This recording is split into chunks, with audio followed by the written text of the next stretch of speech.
L'amazigh constitue une langue officielle de l'État en tant que patrimoine commun à tous les Marocains sans exception, dit la Constitution marocaine de 2011, après que dans son préambule, il est précisé que l'unité du Royaume du Maroc, forgée par la convergence de ses composantes arabo-islamiques, amazigh et saharo-hassani, s'est nourrie et enrichie de ses affluents africains, andalous, hébraïques et méditerranéens.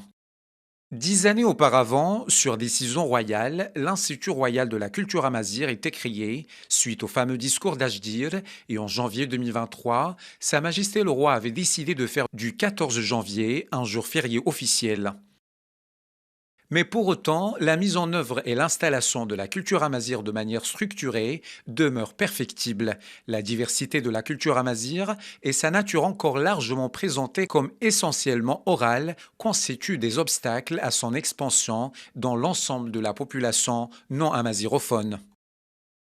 Cette réalité provient de la profondeur historique de la société marocaine, la culture amazigh ayant été longtemps marginalisée, minorisée ou même négligée par les politiques successives menées, par la colonisation et aussi par la politique de l'arabisation qui a vu ses premières manifestations dès le lendemain de l'indépendance.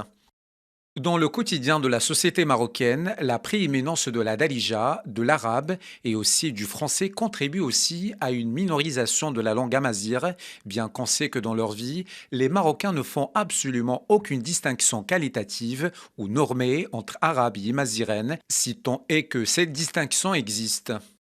Cela renvoie au concept de Tamrabit, au-delà de sa récupération ou de son origine politique. Qu'est-ce qu'être marocain, maghrébi? Cela se définit-il par l'appartenance nationale? Et qu'est-ce que la nation? Par l'usage de langues spécifiques, par la structure sociale et politique et leur intime intégration, par tout cela à la fois, la difficulté de la définition de Tamrabit reste donc entière.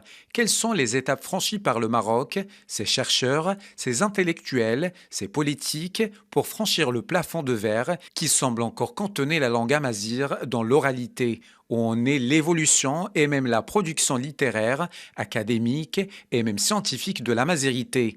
Autant de questions auxquelles nous tenterons d'apporter des réponses dans ce débat de frontal.